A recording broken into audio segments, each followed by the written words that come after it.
تعالی عنہ سے روایت ہے اور وہ پیغمبر علیہ الصلوۃ والسلام سے روایت کرتے ہیں اور اللہ تبارک و تعالی کے پاک پیغمبر اللہ تبارک و تعالی کی ذات پاک سے روایت کرتے ہیں۔ اللہ تعالی نے فرمایا انہو قال یا عبادی، اے میرے بندو، انی حرمت، بے شک میں نے حرام کر دیا ہے الظلم، ظلم کو، علی نفسی، اپنے اوپر۔ تو اب حرام و حلال جو ہے، حالانکہ یہ تو بندے کے اعتبار سے ہوتا ہے، تو اس جملے کا مطلب یہ ہے کہ اللہ تبارک و تعالی ایسا نہیں کرتے کہ کسی پر ظلم کرے۔ اللہ نے ظلم کو اپنے اوپر حرام کر دیا ہے، یعنی اللہ تعالیٰ ایسا نہیں کرتے کہ کسی پر ظلم کرے۔ تو اللہ تعالیٰ نے فرمایا یا عبادی، اے میرے بندو، انی حرمت الظلم، بے شک میں نے حرام کر دیا ہے ظلم کو، علی نفسی، اپنے اوپر، وجعلتہ، اور میں نے بنایا ہے اس کو، بینکم، تمہارے درمیان، محرما، حرام، فلا تظالموا، فلہذا تم ایک دوسرے پر ظلم نہ کرو۔ یا عبادی، اے میرے بندو،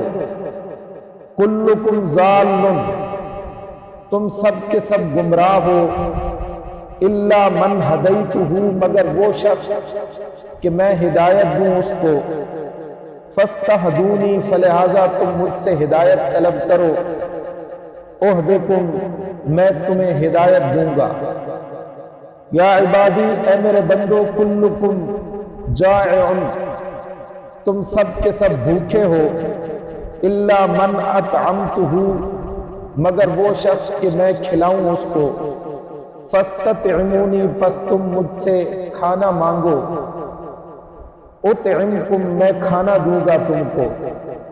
یا عبادی، اے میرے بندو، کلکم عار،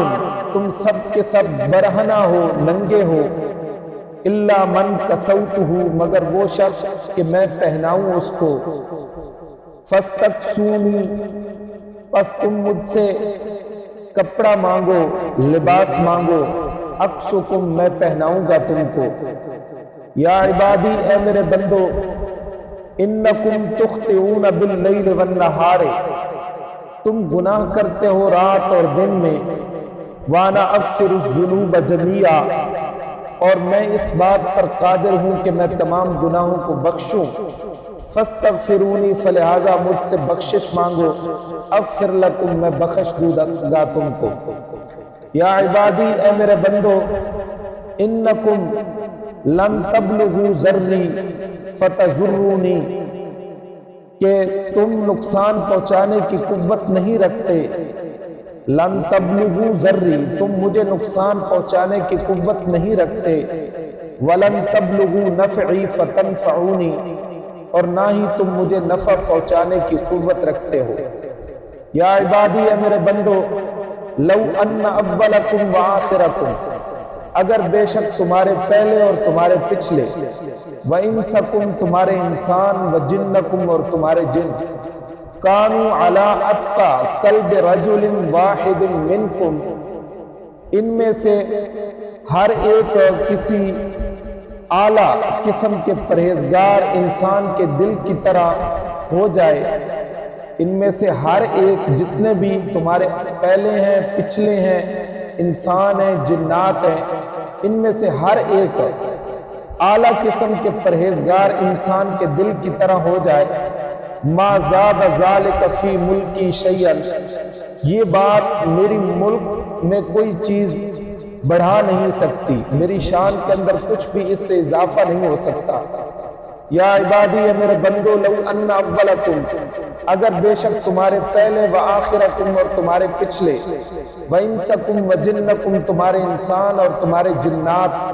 کانوا علی افجر قلب رجل واحد منکم، ایک بڑے سے بڑے بدکار انسان کے دل کی طرح ہو جائیں، تو ما نقص ذالک ملکی شیئا، نہیں کم کر سکتے اس سے، کم ہو سکتی اس سے میری بادشاہی کے اندر، میرے ملک کے اندر، میری شان کے اندر کوئی چیز۔ یا عبادی، اے میرے بندو، لو ان اولکم وآخرکم، اگر بے شک تمہارے پہلے اور تمہارے پچھلے، وانسکم تمہارے انسان اور تمہارے، وجنکم اور تمہارے جنات، قاموا کھڑے ہو جائیں، فی صعید واحد کسی چٹیل میدان میں، فسألونی پس وہ سوال کرے مجھ سے،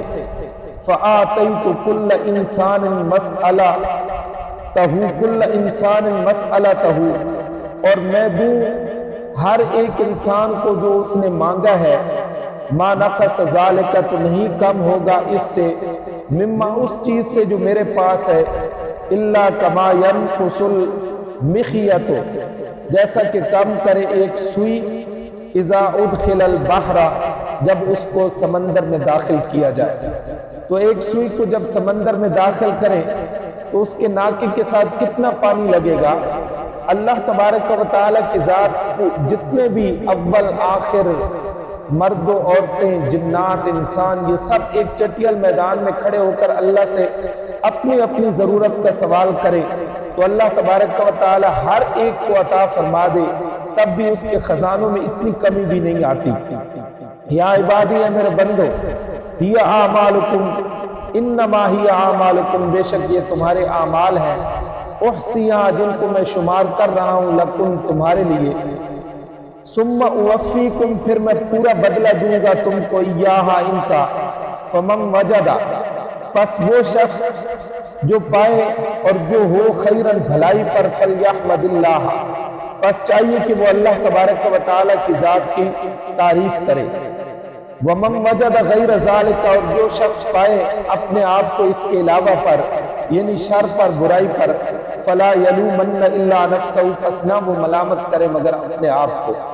تو اللہ تبارک و تعالیٰ کی ذات پاک کا انسانوں کے ساتھ کیسا عظیم برتاؤ ہے۔ اللہ معاف کرنے والے ہیں، کوئی معافی مانگنے والا ہو، اللہ رزق دینے والے ہیں، کوئی رزق مانگنے والا ہو، اللہ انسان کو کپڑا پہنانے والے ہیں، کوئی مانگنے والا ہو۔ تو سچے دل سے انسان کو اللہ تبارک و تعالیٰ کی ذات پاک سے مانگنا چاہیے، اور ہر وقت انسان کے دل میں اللہ تبارک و تعالیٰ کی ذات کی بڑائی ہونی چاہیے، اور جو بھی انسان کو ضرورت ہو اپنے خالق حقیقی سے مانگے، جس اللہ نے بغیر